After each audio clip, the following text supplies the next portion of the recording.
And Axel is just straight savage, being like, no one's some of you traitor ass bitch. Like, get the fuck back. Sit down, ho.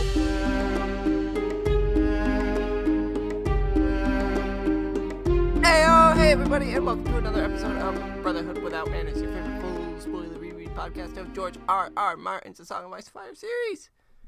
Reading A Storm of Swords. Nate's fucking with the microphone already. As always, I'm your host, Zach, sitting here with me, fucking with the microphone. Thanks. My brother, Nate. Calling me out. Mm-hmm. Just trying to make sure that the audio quality for our wonderfully devoted listeners is spectacular. You're welcome.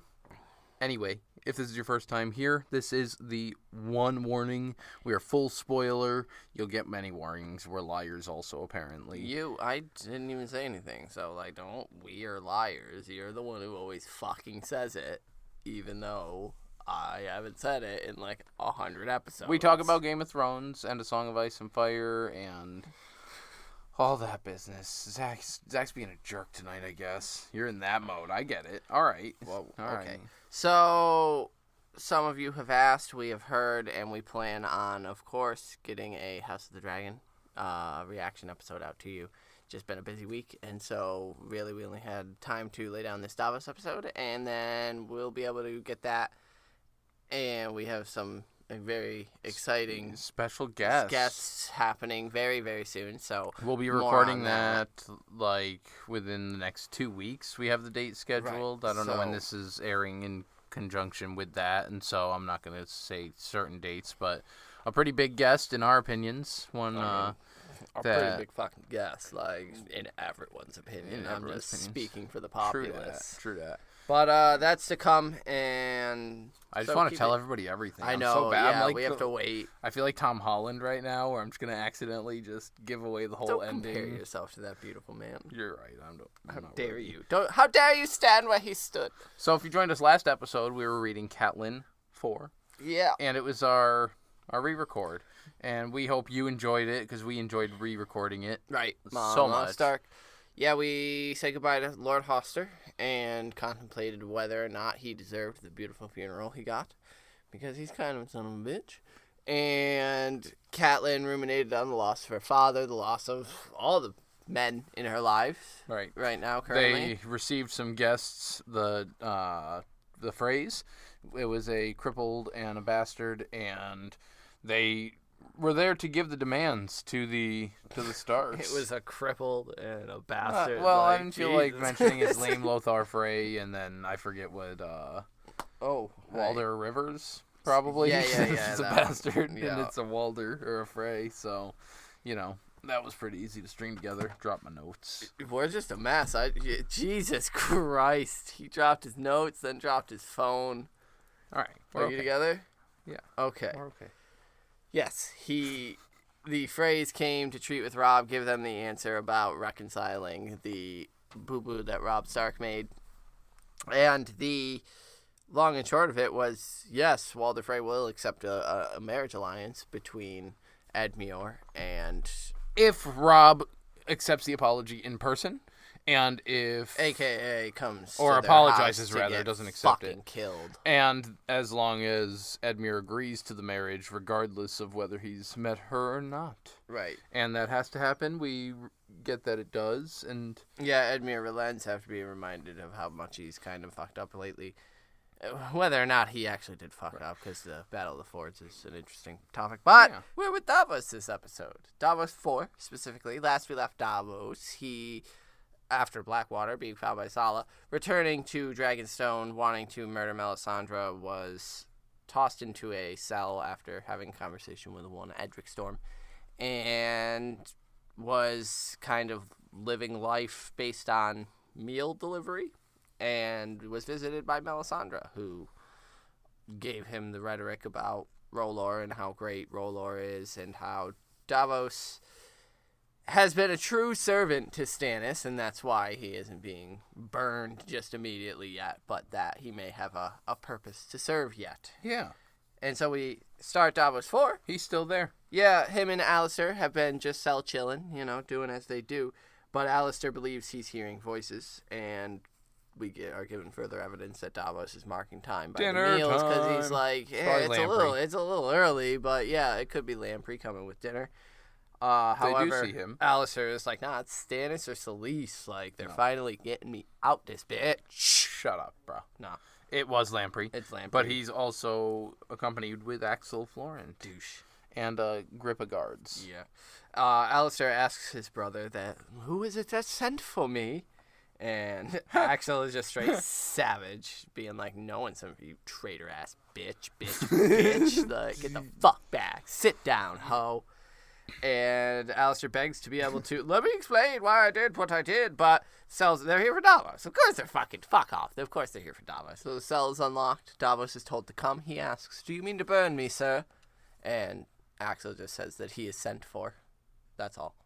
Right. And then Axel gets tired of Alistair's bitching and moaning, so he tells Lamprey, hey, Lamprey, take the torch. Take that shit. Leave him in darkness. Fucked. Yeah, dude, that's torture. It's awful. Like... Torture. Melisandre threatened Davos with it, and that was the one thing Davos didn't want. And now... Sorry, Alistair. Sorry. And... yeah, he says, leave the trade of the darkness. And it's just, damn, that like a switch, huh? You're able to just switch that off for your brother there, Axel, huh? Yeah, he starts throwing his fit and accidentally references the gods. Gods have mercy. There's only one god. Or two, technically. Yeah. R'hllor and the Great Other, but fucking... drinking that Kool-Aid. So they go, and the torch is taken. Like, fuck you. Which is horrifying again. Yeah, man, that's dark. That's scary. Davos asks if they're taking him to the Lady Melisandre, and Axel tells him that she'll be there, but it's Stannis that's sent for him. So, of course, Davos goes to grab for his bone pouch for luck, but they're gone now. But his fingers, he thinks, are still long enough to wrap around a slender throat like hers. Which, like, my boy, holding true. Still on it. Still on it, but not nearly with the vengeance I and was bloodlust. Rebirthed by the mother to do this such a thing. Like, yeah, he's kind of gotten over that little bit since being in the cell, which you can't blame him. I mean, it's been drained out of him. He was like sun poisoned. When he was sure, yeah, no, there was delirium from the sea, and then being thrown in the cell right after as well. Like basically one prison on the island to another one, and we know Dragonstone is fucking weird, so it might even be a little worse. But yeah, Davos they climb the stairs. And as they're climbing up, there's the wooden or the arrow slits, and it's letting the moonlight through. And Davos notices that it's nighttime right now, and I just thought that was interesting, as we know the night's dark and full of terrors. That's it. I couldn't remember, especially considering that they literally just left a man down in the darkness too. Yeah, it's great atmosphere. Dragonstone is always feeling foreboding and moody, and there's that weird fucking constant chanting from the fires that they're constantly burning and dancing around fucking the Wicker Man style. Like, yeah it feels super which we're going to get more of because they reach the top of those stairs and they come to the bridge, which has them facing the stone drum centerpiece of Dragonstone, essentially where the main chambers are. Yeah, where Stannis is maybe chilling. And when they're on the bridge, down below, you can see these fucking these bonfires, this chanting, these Queensmen, burning man, called. like in the like crazy, but like wild. It reminds me of in I know you might find a little bit of interest in this in some of the old Lovecraft books. They have these just tribal people that are just out there gibbering and dancing around shit like that, pyres, and so it's just that madness that's calling. It's for also the fire. It's portrayed in a lot, like Midsummer, Midsummer, that movie, and as well as like even the Witch, which was film, but like I really like the atmosphere, and it's a slow build, but it gets this weird vibe, and it's very much so giving into sort of the orgy of faith that occurs where you just get caught up in it. It's that mob mentality and that is very much so what's occurring here, and it just adds such a creepy vibe to Dragonstone. And they're all because they're down there singing and chanting, and so there's just that But chances are high that it's a fucking person that's burning, that they're dancing and chanting around. And so it's fucking horrifying.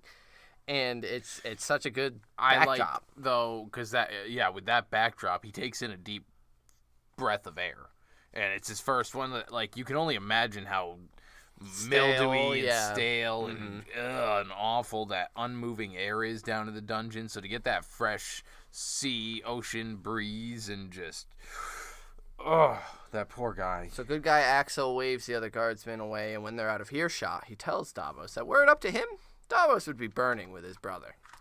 They're both traitors, and Davos says that he would absolutely never betray his boy Stannis. They are ride or die homies for life, and Ser Axel says you would, and you will. I see it in your face, and I've seen it in the flames. I've got the gift. R'hllor has blessed me with that gift, like Lady Mel. He shows me the future in the fire. Stannis will sit the Iron Throne. I've seen it. I know what must be done. He must make me hand in place of my traitor brother, and you will tell him so. He has been gifted the power by R'hllor. This chapter is just full of reveals that people are seeing things in the fire. Just like Lady Mel. Now, this is the one I think that's there to assist in dissuading us that Stannis saw anything at all. And I think this is bullshit rhetoric contrived 100%. What he wants He said that he has it at the same level as Mel. Right. Just like Lady Mel. No, you are nowhere, like... If anybody here is seeing in the fire, she's the one that's seeing the most, I would imagine. He's seeing, if he's seeing anything, he's seeing what she wants to show him. Right. Like, there's no way in hell Axel Florent is getting... And that's... I don't know if he's convinced himself that he actually saw something in just his fervor. Or is making or if it up he's to using try. this as a leverage point. I'm leaning more towards the leverage point of, like... Oh, yes, I see it, too. Yeah. And, hey, we're 13. Let's go in the woods when it's dark and scare the shit out of each other. Oh, did you hear that? Yeah, I heard it, too. What's over there? Right. Like, it's a little bit of that. There's this boogeyman on Dragonstone, this ever-looming R'hllor, which if you're bad, you get burned. And the sipping the Kool-Aid is the thing to do. Sipping the Kool-Aid hard, like Selyse is doing. Like, all these Queensmen, as they're being specifically labeled and set aside, given their own title. Which is funny, because it's the king it's Stannis. But he's not as fervent with it. Right. And, like, his belief is you can see the mirrored difference in Davos. The it's ones. reflected in Davos. Stannis is almost just as much of a skeptic as Davos. He's just using it to his benefit right now. And it's... super interesting, but yeah, I think this is straight bullshit, and it's a power play. This is a Littlefinger, if you will, esque move I'm going to leverage what's going on here on someone I think is weak and constitutionally damaged right now, who's been in a cell after being picked out of Blackwater Bay, like all this shit. Right. I can obviously intimidate him on this stone bridge as they're chanting to my god below. Yeah, and I think it's Martin's way, as I mentioned, of... Right, casting some shade on Stannis' reveal later. Because we're not going to believe this. Because Davos is straight up like, Stannis wouldn't bullshit about this. And so that's the one that we're supposed to know is true. So Axel claims that him and Salladhor Saan have crafted a plan together. A plan, yeah. That if you're as devoted as you say you are... you can't refuse this offer. And there's a brand new boat in it for you. That's not the best of it. You're getting a boat. You'll get a boat. And you're getting a boat. Yeah, he says that Stannis won't act. Defeat gnaws at him, a black worm in his soul. Which I think is a very... bold statement to make. Bold, but interesting. Because a black worm seems very representative pointedly of the chosen. other. Or a leech. To me, the great other is more what I thought. A black hole, a black worm in your heart does not seem to do anything to do with the fiery Lord of Light, R'hllor. And so it's just this, like, it did killing Renly, because we, and we'll discuss it, that obviously Stannis is in some heavy fucking denial about what happened with Renly, but did that basically sever him from R'hllor? Like, was that... there's this... I think this line is intentionally placed here as, like, Stannis, similar to the onion line that Melisandre delivered to, if half an onion is black with rot, is it not a rotten onion? If Stannis has a black hole in his heart, is it not a rotten heart? Like, is he not corrupt now? Sure. Is he not evil? Like, which then goes to was it Samwell who gets well, just cut the rot out. You're just fine. Right. If you just slice the rot off, you can still eat half the onion. So is that something Stannis needs to do? Is that the battle that he will lose, is not being able to get rid of this black hole in his heart, this void that Renly and Robert left? And surprise to him, he didn't expect to miss them, but he does, because Stannis is a fucking human being with feelings. He just feels jaded as fuck. So it's super interesting, but I think this descriptive, specifically, this black hole, and the defeat at the Blackwater, Stannis is fucking ruminating, stewing in his failures.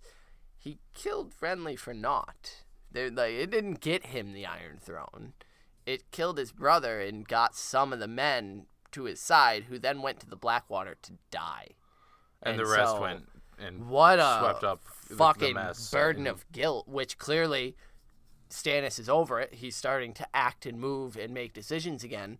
He's repressed it. He's chosen to deny his and Melisandre's activity in it. And it's just, I think we're starting to see that here. Stannis has changed. There is a new Stannis acting now, and yes, he's going to be looking at the bigger picture, but he has different priorities. There might be some different priorities to this new Stannis, and so this is when technically Axel threatens to toss Davos over the bridge. Get your hands off my onion, Knight. 1. You will get your shit 2. fucked up. A little bit of Balon Greyjoy Very here, much so, absolutely. The playful shove, not the playful, but the threatening shove. I mean, we know here in Feast, next book, Balon Greyjoy will be getting his ass tossed over a fucking very high bridge. So I thought that was an interesting little. But Davos acknowledges he's heard, because what the fuck else can he do against a fully armored and you dare and name armed me knight? A traitor. But beautifully right. Stannis is, of course, in the chamber of the painted table and is looking rough. At least 10 years older than last Davos saw him. Has he been having some blood magic drainage? Is this just the toll from the Shadow Baby? Get me this now. Get me this. Get me this. Melisandre, we know to be a 9,000-year-old woman. Mm-hmm. Is she taking years from him? Maybe it's the more powerfully you're looking into the flames, it's draining that magic from you. And so he's begun looking into them for real, whereas Axel hasn't. Sure. And, she's been doing it which would explain her old age. She's not actually all that old. It's a Dorian Gray type thing. Sure. Where it's draining her life essence, and so she's appearing that way. So it's required and for so her maybe he is 10 years older because of the seeing in the flames and the blood magic. Is it it's Edric's king's blood, right? Or is it Stannis's? Are they using Stannis'? No, they're using Edric's, because Melisandre's pissed. It's not going to work that well. Like, we shouldn't be leeching the boy. We should fucking burn him. So guilt over, like, Stannis isn't sleeping well because of Renly, I would guess. So do you think that has anything to do with it? Yeah, I mean, sure, if you're looking at it as there's not any kind of magical means to it. Like, the stress of losing the battle and losing all the stress from, his killing his brother, not getting the throne he thinks he's due, the Lannisters and the Starks and the Freys and the fucking Greyjoys and just everything. It's a shit show. So yeah, it's more like that's what I was just trying to. He's the only one taking it seriously. I'm trying to suss out is this a magical effect? Is this the result of Melisandre's magic or the birthing of Renly? Is this still from that initial fuck sesh they had where she said, your fires burn low, my king, to do another, when they were talking about Courtney Penrose, like, to do another one of these babies, like, it would kill you. That's what makes me wonder. Still the result? Is this still the result of that, or is this new Has Stannis been gazing into the flames that much? Well, that's what's making me wonder if we're not just assuming that that's Edric's blood in these leeches. If there's an actual king alive, why not just leech him? And so maybe he's light on blood also at the same time. So that was a point I had wanted to make for that when that came up was I don't understand why it sits well with Stannis that let's leech Edric Storm because his father was Robert and he has king's blood. He's his brother. Like I'm the king now. I'm the rightful king, and so I have king's blood. Why not leech me? Right. And so he did say the boy's innocent, leave him alone. Right, without steadfast, Stannis actually does defend Edric Storm here. And we will learn that, that I could see him being like, no, he is currently being leeched because he's ill. Does sickly king's blood count? Like, is using that blood that they're leeching with the illness? Well, right, is that going to... Is that what's... And so, yeah, it seemed almost to me that, like, why does it have to be... I'm actually really curious. Like, I think you might be right, where it may not actually 100% where be she confirmed. does... She definitely says she wants to burn. They say that he's... Edric Storm is void, sick and being leeched, but they don't... I don't think they necessarily say that the leeches on the platter are from Edric Storm. They just discuss burning Edric Storm. And so maybe he's looking so bad because he was the one that was leeched, and this is king's blood to do these. And granted, I don't think that these have any kind of effect on anything, really, because all these plans are already in place at this point for these deaths to occur. That's what it is. Davos assumes it's the boy's blood, a king's blood. It's that, Davos yes. knew. And I have so that maybe Davos is the unreliable narrator here, and it is fucking Stannis being drained. You could be right. Because that was always my question, was like, why the fuck isn't Stannis just like, yo, hit me? And that's why Melisandre's like, this is going to be weak. Like, you haven't been coronated yet. Is that what fucking matters? Who knows? It's hoodoo voodoo magic bullshit. We don't know. But I love it. It's a great... But his bones are showing, Stannis. His face resembles a skull. Like... Yeah, so I'm thinking stress mixed with blood loss. Literal fucking horrifying imagery here. Terrible. Stannis is now starting to resemble an avatar of death. Is there a similar crown, a skull? I know that there's the wolf in the skull, or the wolf in the crown in Dany's vision. Is there any crowned skeletons? I don't think so. Because I think that's just a neat image there, too. But he smiles when he sees Davos, his boy. And he says he missed Davos. He needs his good counsel again, and... You never gave me less. Being Stannis immediately asks him what the penalty for treason is, and Davos is like, yo, what? Like, death. It's death. It's death. It's always been death. And Stannis basically struggles to get out... I am not cruel. It's what's required. Before me, thousands of years, it's been law. If you commit treason, you die. That's Aegon. That's just the rule. I didn't make the rule. Let me paint you a portrait of a man. That's what this chapter is. Here is Stannis Baratheon laid bare and struggling to keep his humanity here. Very hard, I think, but this is a last gasp of a desperate man. Getting Davos back to his side for that honest and true counsel, which even Melisandre to some degree approves of. Apparently, yeah. Maybe even just because it calms Stannis the fuck down and gets him a bro to chill with. It's his animal support companion. Basically, yeah, it's his fucking anxiety dog that, like... And... he's struggling here. He says it is law, not cruelty. He is struggling to make the point that I am not a cruel man.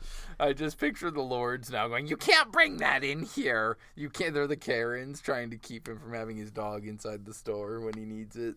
That's fucked. So it's interesting to watch Stannis sort of explain away his actions here. I love that he sees his best friend walk in. And he's like, dude, you're back. I missed you, man. And yeah, Stannis basically is extending this, I don't know, this lifeline, this conversation where it quickly turns because Davos says he pities Lord Alistair alone down in the dark. Right, he does realize that it's not himself that Stannis was inquiring about for the treason. Yeah, right. And Stannis gets mad saying that Alistair would have wed Shireen to a bastard of incest. And just, nah. Robert...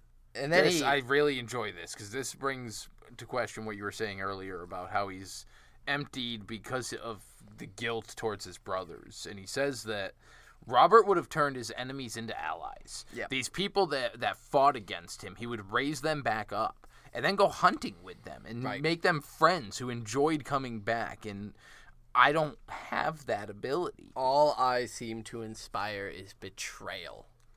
And my maester and my uncle, my good uncle, my fucking blah, blah, blah, my brothers. And this is where Axel, who, surprise, surprise, Axel's in the fucking room, loser, begs to enact his plan and prove that not all Florents are so feeble. And Stannis is like, all right, go ahead and explain it to Davos, and then Davos is going to explain to you. This lowborn, baseborn, is going to explain to you how fucking stupid Claw Isle is. Go ahead, boy. Go ahead, my boy. Go ahead, Davos. He explains that with Saladar San's help, there were many on Claw Isle, Lord Celtigar, who were in the Battle of Blackwater, after they had lost... Ardrian Celtigar, I believe is the first name, which is just fucking wild. Thanks, George, for making it easy. And they went over to the Lannisters afterwards. Quickly bent the knee. Yep. And Axel he remains in King's Landing to this day. Yep. And so that means Claw Isle is currently undefended. They have some women and children there, elderly. They need to take that because they need a victory at the moment.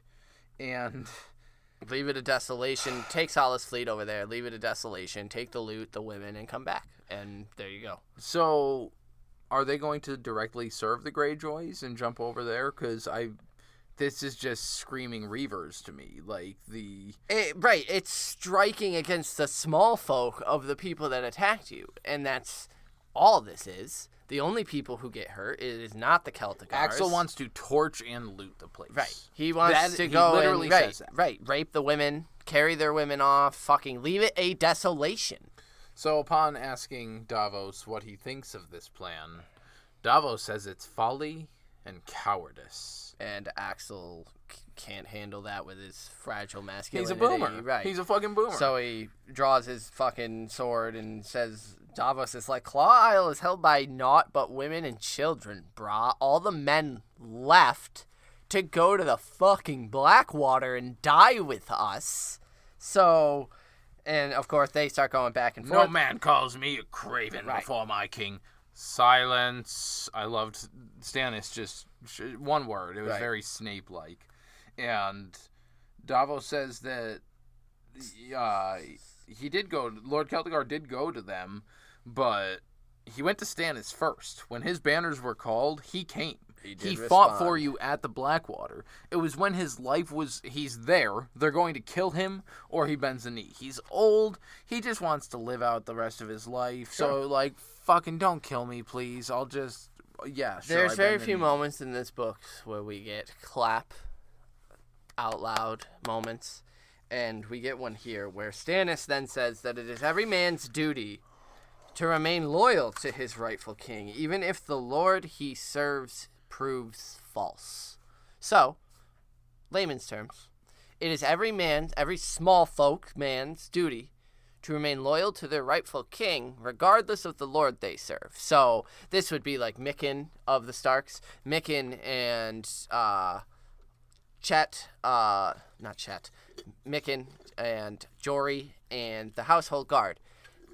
If Ned started acting a fool, they still needed to be loyal to the rightful king and not follow Ned. That type of thing. Davos.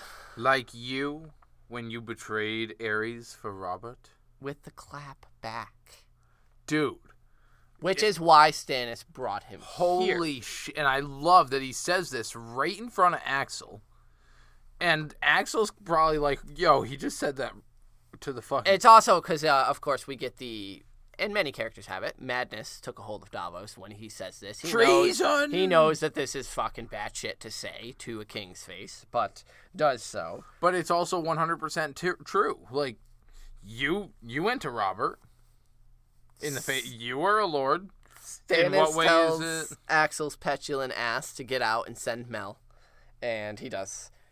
And Stannis says that truth is a bitter draught at times, and then says it was a hard choosing, my blood or my liege, and thinks that the Iron Throne is a ugly, prickly chair, and he always wondered why Robert wanted it in the first place. And Davos again claps back with, why do you want it?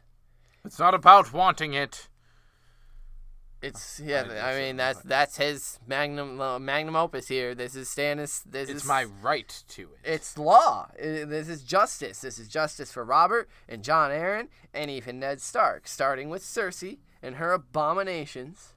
Then Sir Barristan had once told me that the rotten King Aerys' reign began with Varys, so the eunuch will be fucking gone as well because he should have never been pardoned by Robert. He has the right of it here. Nor the Kingslayer. At least send Jaime to the wall, which honestly is surprisingly lenient, I thought, for Stannis to any Lannister, but considering Jaime is technically the father of the king, king. So send him into the wall is actually like a better fate for Jaime than any Lannister should hope to get out of Stannis.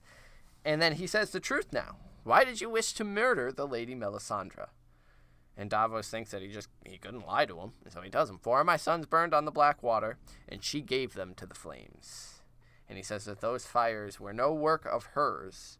Curse the imp, the pyromancers, that fool of a Florent who sailed my fleet into a trap, or curse my pride for sending her away, but do not curse Lady Melisandre. She remains my faithful servant. What about Cresson and Renly and Courtney Penrose? The explaining away her shit now is not a good sign at all.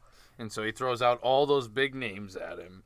And again, he says, Mel wasn't there. The poison, I don't know what to tell you about that. She's a fucking witch. Come on. She's going to save from that. Renly, she was with me that whole time. She had nothing to do with it. Yeah, Stannis gets irked. He says, now you sound a fool. She had no more part. Does he know? She had no more part in Renly's death than I. As we know, he had a dream. As far as Stannis recalls, it was like a bad fever dream that night for him. So I think he back then was a little more aware, and now, no, he's made the decision to stuff it down. We didn't kill Renly. It was a necessary thing that happened, and it was fortunate for us. But to move forward to, quote-unquote, kill the boy, Stannis needs to not come face-to-face with the fact that he fucking murdered his own little brother, and it's fucking him up. Clearly, he is not. That is so unjust and not lawful, and everything he stands for the antithesis of. So, it's starting to rot him from the inside out. Does that mean that Stannis was the worst one with the breaking of not technically guest right, but of guest right early on with the just sneaking in and fucking slaughtering him? Even though everybody looks at him as the most right, he's presented upstanding as the most honorable, yet he performs the first true, real, deplorable, because we do see it then with betrayal. Fucking asshole up above the wall. His name is eluding me for some reason. The gross bastard. Craster? Thank you, Craster. Yeah. We get Crasters. We're going to be getting the phrase soon. We're going to be getting even the Purple Wedding, where somebody gets murdered at their own. Yeah, no, I think that's absolutely it. This is setting a precedent early in the book of how far people are willing to go. Tywin, someone who's much, supposedly, in what we've heard, much worse than Stannis as far as his brutality and his tactics. Of course he's orchestrating the Red Wedding right now, because look at what Stannis has already fucking done. He murdered someone with a shadow fucking demon baby vagina thing. So he stuffs it down, and then even says that she was the one who told me to meet with Renly. If she's so bad, why is she the one that was most advocating me bringing you out of the cells? When Axel just wanted you toasted. Toasty. He likes his Davos Axel has toasty. a lot of marshmallows he needs to get rid of. Stannis also tells him that Edric Storm has been sick and Master Pylos has been leeching him. And Davos is like, oh man, shit, I hope he's feeling all right. And Stannis is like, it's a cold, nothing more. So he says, at first he just says, the boy is sick. And right, Davos like, my son, Devin? And he's like, what? No, Devin, good kid. Devin's a good lad. He's a good boy. He's a and good it's like, boy. yeah, you do. You raised a good boy. Yeah. And then, no, the Robert's bastard, he says, because, and Davos makes note of this, Stannis is adamantly not using Edric Storm's name. And it's, again, distancing himself from his brothers. And Davos recalls, and he says, I spoke to Edric in Aegon's Gardens. And Stannis says, as she wished, as she saw, did the boy charm you? he is like Robert in that way. People worshipped him. And Robert played the dad well with this bastard. He'd go on visits and send wonderful gifts were sent each year for the birthday, but each year Robert would just laugh and ask Varys what he sent. Which, couple questions here. One, why did Melisandre want Davos and Edric Storm to meet? Right. Is that because she knows that she's going to attempt what she's going to and then knows that Davos is going to help free him? Or, and he's going to be a big player and she needs that? Right, does he have an endgame thing? Like, is he more important later than for this petty War of the Five Kings bullshit? Or there's power in King's blood. Right.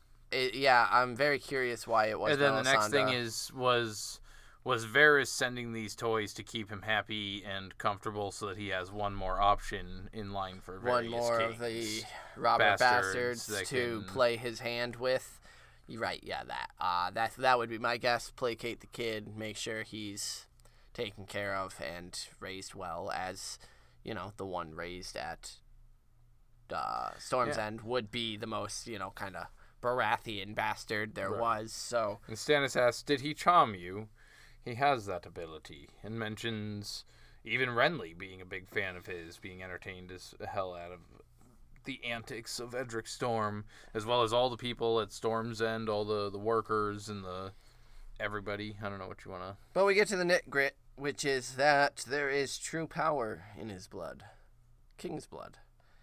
And then Stannis, very villain-like, runs his fingers down the painted table. I'm glad you said that, because I put here that he monologues about unifying the realm and bashes Axel Florent. Yeah, he says, my realm by rights, my Westeros, which is just a very tyrant-sounding thing to say.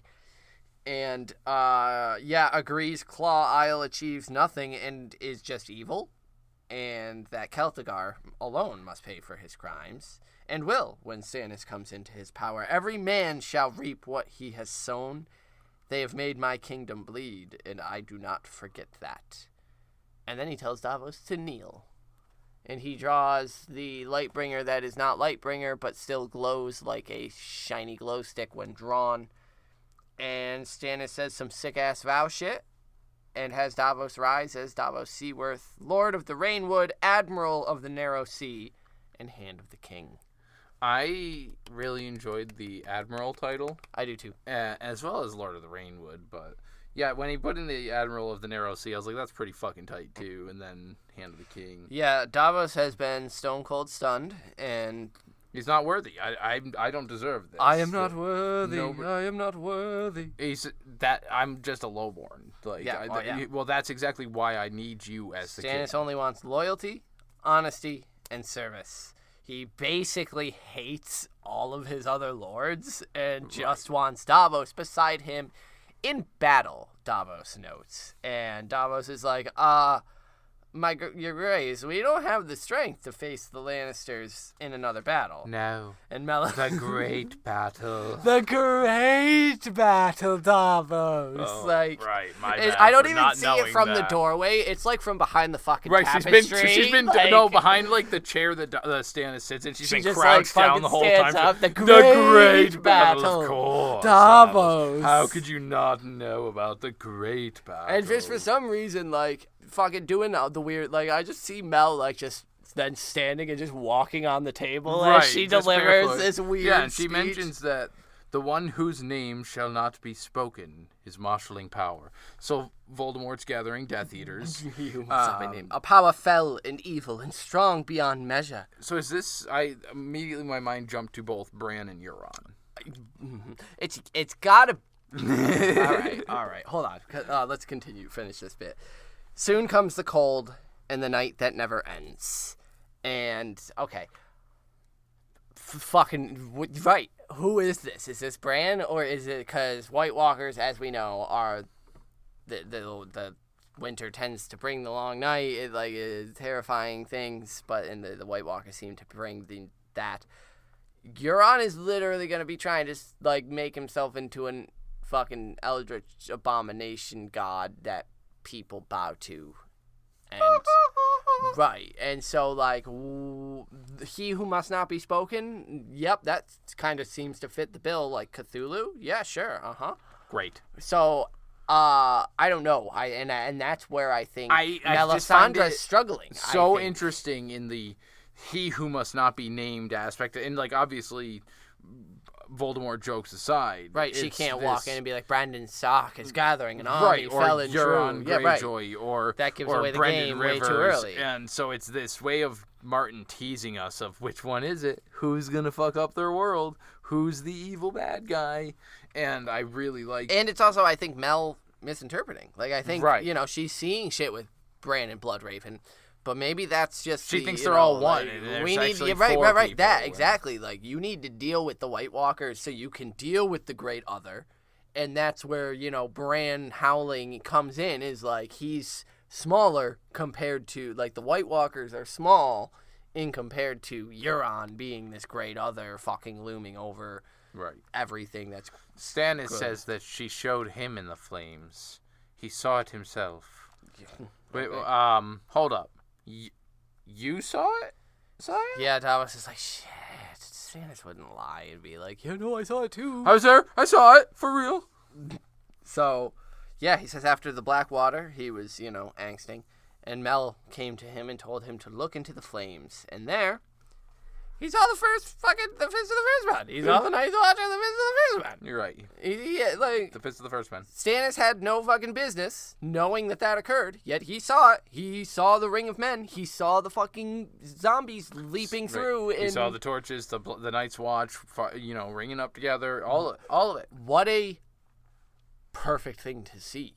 Yeah. Like, horrifying. The most horrifying thing we've seen with the others since Waymar Royce. All they needed when in season 8, 7, whichever it is, was to send Mel down to Cersei and just make her look in a fire. Hey, here, look. This is what happens with the zombies north of the wall.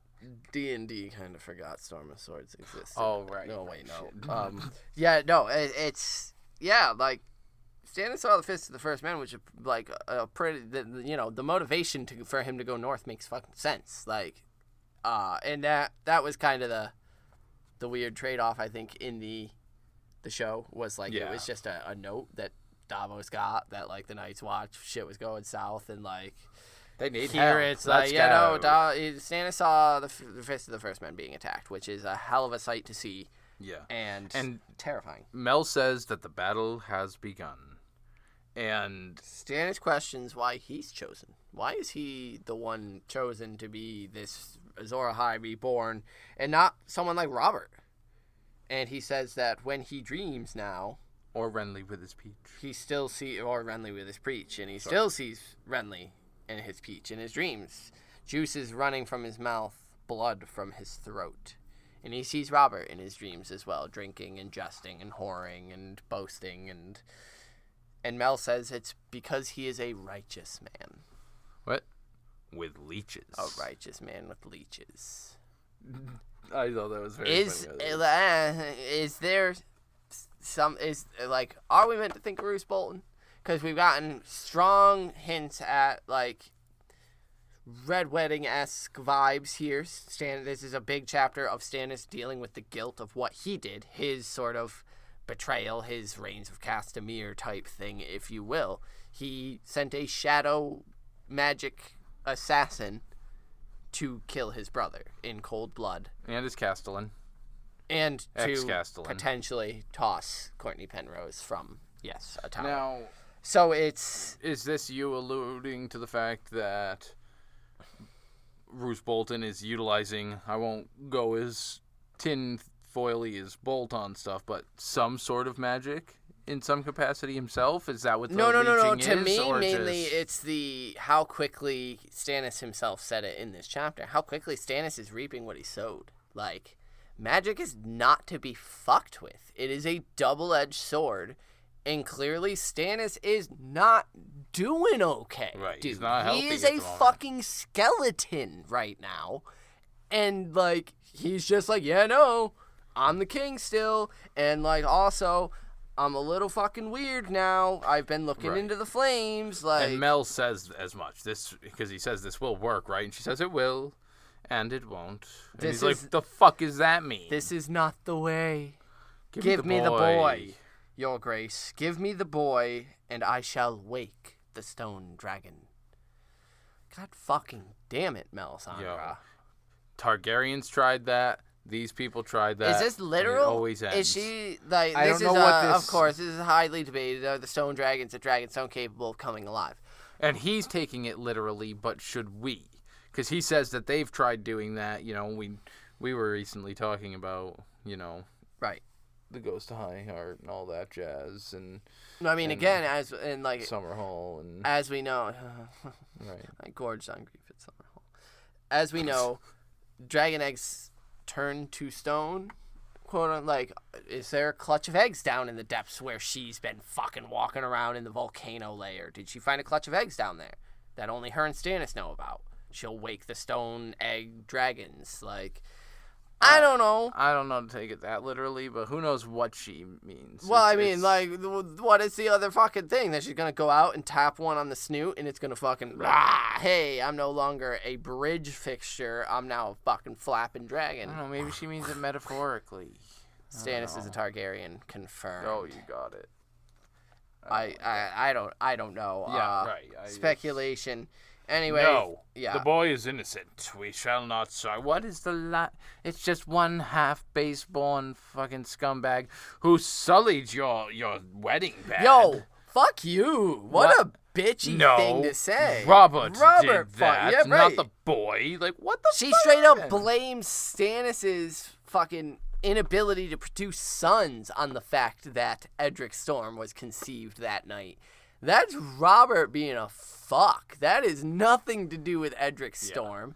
Yeah. And you're a manipulating, scary witch. And, like, I need you to stop. Because, like, Stannis is meant to be the one true king in my heart. And you're making it really fucking hard for me to keep remaining loyal. And as Stannis said, it's up to all men to remain loyal to their king. And I can't do it right now. Right. It's hard. So she's like, all right, fine. And she grabs the wormy, gross, nasty, wriggling, slimy fucking leeches. Well, like, because Stannis, he even says, like, my daughter's fond of her. Shireen likes him. And he's of my own blood. So, like, there is a line. So far. But. For now, that he's not willing to cross. His nephew over his brother. Which is an interesting line. You know, Renly is the youngest of them. Renly acted a child. Because he's a child, I think.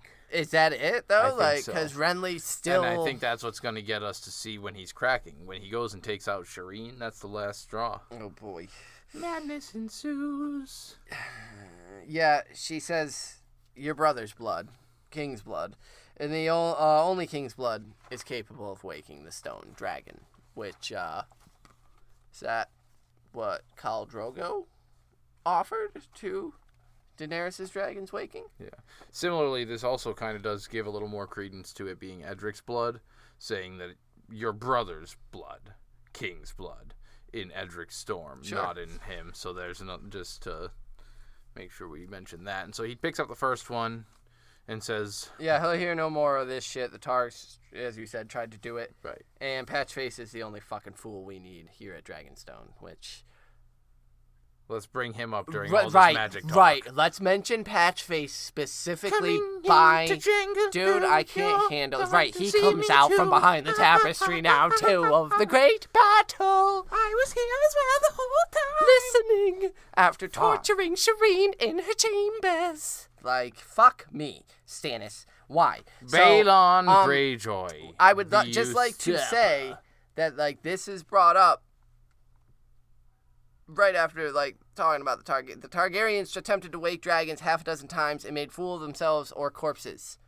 Patchface is the only fool we need on this island. Like, the only Targaryen? Patchface is a fucking Targaryen. Confirmed. Patchface is golden. Oh. Patchface is Azor Ahai. Sorry, okay, fine. And so he tells her, let's get on with it. And so she throws some powder on the brazier, and the coals roar up, which, like, just show? Like, just show that literally part, just show? I still don't think that this does anything, because, like I said, all the plans for these deaths are already in place. This is all already in motion. So she grabs the silver dish with the 3 fat black leeches, fat with blood. And again, as we noted, Davos says the boy's blood. He knew, but maybe. So we got a Balon Greyjoy. He grabs one, and she says, "Well, I noted it specifically. It says, say the name Melisandre commanded," which she's commanding a king, and he's obeying. But the usurper, Joffrey Baratheon, and he tosses it into the flames. I skipped Joffrey.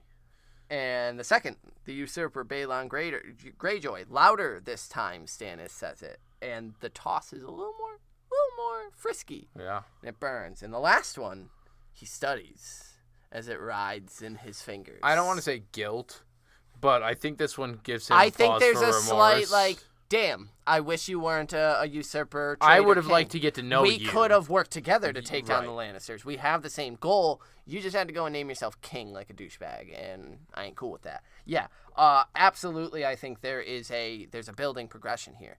Joffrey Baratheon, fucking kill that little incest bastard, motherfucker. Gross fucking. Balon Greyjoy, little more conviction. Fuck this dude. This guy's fuck you in particular. Right. You're an asshole. You've always been an asshole. So go fuck off. And then Robb Stark is literally the only one. And I think also this is meant to sort of be the last.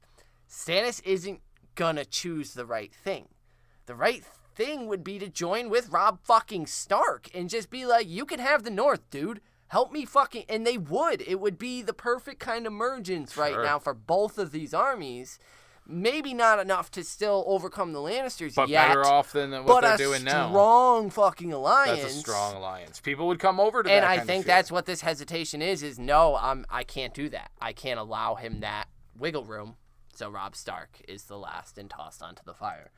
And now you say you don't... That's the end of the chapter, but you don't think it has any effect. These deaths are already in motion. I think so. Balon Greyjoy is, already on a hit list from the Faceless Men from Euron. Yeah, And Joffrey is already doomed to die, as Sansa already has. The Hairnet, Littlefinger's already worked with Olenna. I suppose there's slight... We'd have to look Red technically Wedding at is set. We'd have to look at the time frame where these things all fall.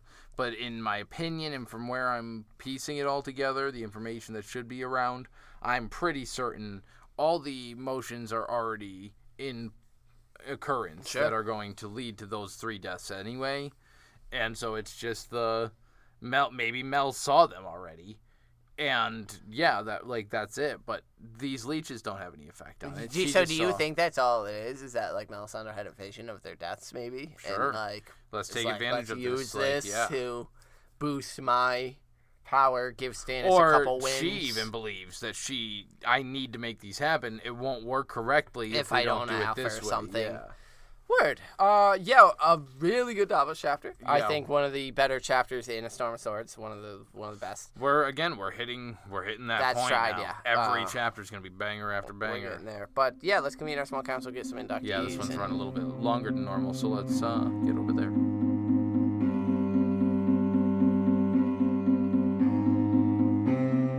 Welcome back. We took a long break, like a 6-hour break. We're sitting here at the painted table, running our fingers over it, caressing it, feeling my Westeros. Can you guys hear that? There's a scary fucking noise coming from It's my neighbor. They're just banging around on the porch or something. Who knows what they're doing? It is close to Halloween. It could be Jason on their porch. I hope that's not it. Ways and who's and Heiser.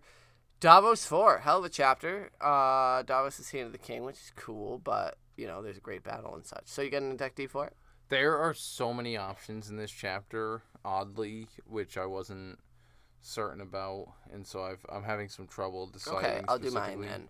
Mine is going to Melisandre for the great dramatic entrance of the great battle. Ser Davos hiding behind Stannis' chair and just popping out. I just love the dramatics with her, and that's all it fucking is, man. Is I literally could see this woman standing outside the door and just waiting for that moment of she's waiting for her cue to pop. Right, when can I come in? Did I miss it? No. Did Stannis say the line? She yanks on the door a little bit a couple times because she's like, no.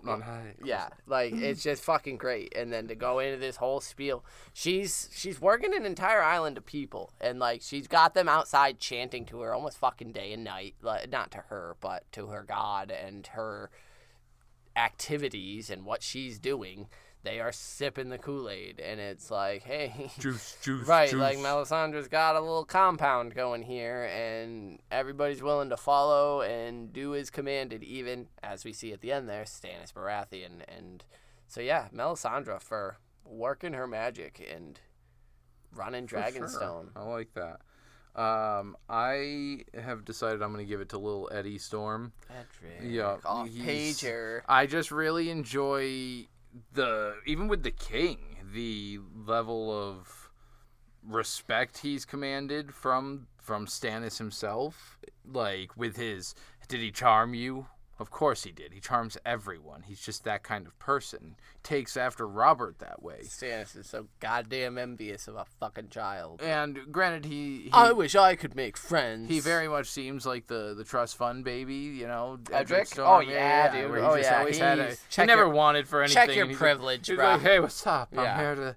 He's just out quarreling, man. He's like, this is some sod, Ed. I mean, Ned Stark once described Robert as, like, built like a maiden's dream, so I'm sure Edric Storm is, like, fucking trying to epitomize that and be like, yeah, what up, baby? You want to see my surfboard that my dad sent me for my 12th birthday? It's made out of Valerian fucking steel. Right. I got a Valerian steel surfboard. You ever see one of those? He used it to ride the Nihilist. Yo, it fucking slices right those waves. You've never cut a wave cleaner.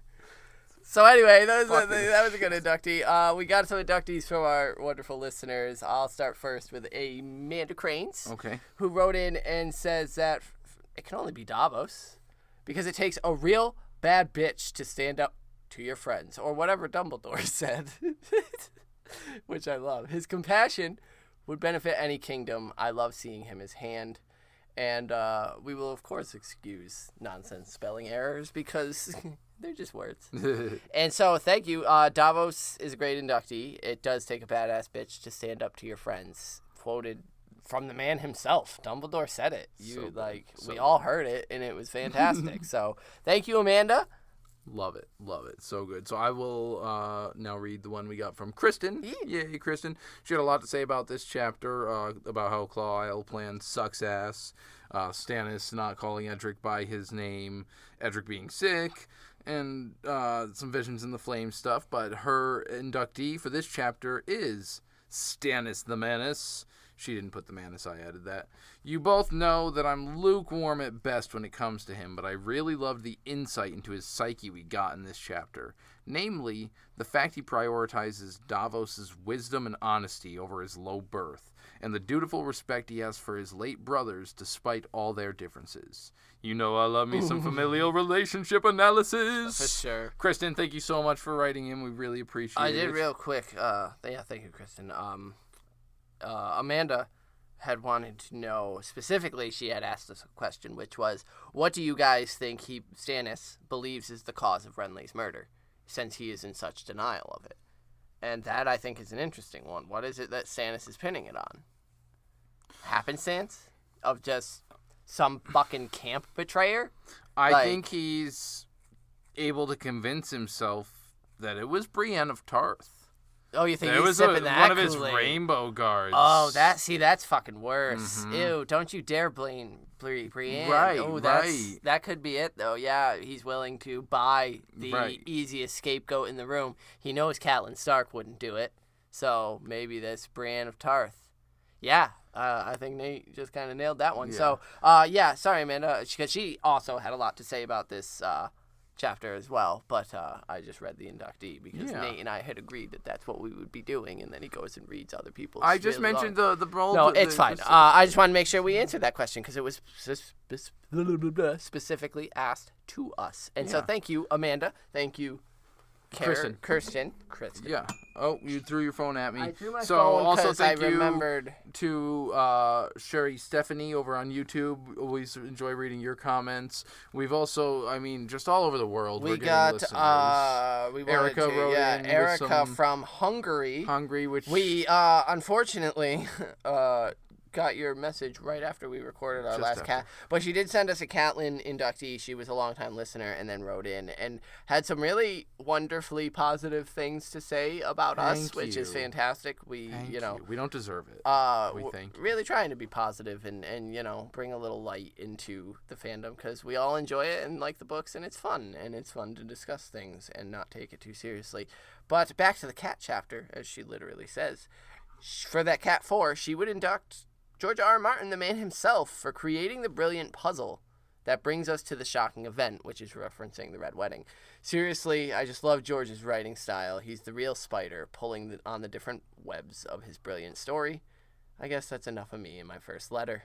Maybe more will come about future chapters. Please. We really hope they do. Start sending us your inductees for every chapter because we love hearing from you guys. So thank you, Erica over in Hungary.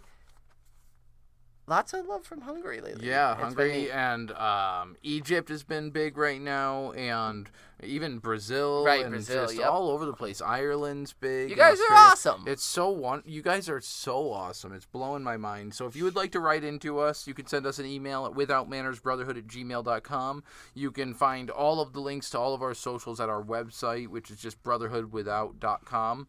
The Facebook group with facebook.com/Brotherhood Podcast. We have the private group. We have the Patreon, patreon.com/withoutmanners, with lots of cool things planned for that. What else you got? You got Twitter @mannerswithout. I'm over there pretty actively. Interact with us. I usually am on there a bit more than I should be, but we plan on doing a House of the Dragons. Honestly, I've only watched the trailer once, so it will be. I'm excited to rewatch it and actually do some more thoughts on it because it was a quick watch for me. It's been a while since we've analyzed television or video. I'm excited to do that. Be fun. Again, our guest episode that's coming up, we're recording soon, and I mean, I think we can just say that the guest will be joining us on the next Arya chapter. Arya 8. You guys get fucking hype because this guest is pretty mind-blowing. It is immediately going to raise the intelligence of this podcast through the fucking roof. I am probably going to be a little starstruck as this is someone in the community that I very much so admire and can't believe I'm going to be having a conversation with. So we're super excited. Cool. It's going to be super cool. We're super excited. Probably announced next episode on the Jaime 5. Or the Tyrion. Potentially Tyrion. It'll probably be announced who they are on the Tyrion. Okay, so yeah. Because we're trying to make sure that we're not early announcing just because it's a pandemic. Schedules changed. And so it's set right now currently for a scheduled time, but join us next episode. Get us inductees for Jaime 5, which is the next one we're reading, which is where Jaime's going to take a little dip with Brienne in the hot tubs of Harrenhal. So there'll be discussions had on him, and who he is as a character. And the Kingslayer moniker. And then after that is Tyrion. Tyrion 5. And do you know what happens in that one? Because I have no idea now. I don't recall. We've been away from Tyrion for a hot minute, so, he's married now, so that's... Right, I think it's pretty much him dealing with this miserable marriage. Preparing for the Purple Wedding. And, is that from his chapter, or is that from Sansa's chapter? Is that the Purple Wedding? No. Okay. We'll be meeting my boy. We'll be meeting my boy. Oh, the fucking Martells. My boy Oberyn is showing up. Yo. So you guys are gonna get to go through the 5 stages of grief with me as we're introduced to Oberyn Martell. He sits in denial for a while every time. I fucking hate it. Anyway, this episode's super long. We love you. Write us, and we'll catch you on the next one. Valid Harris.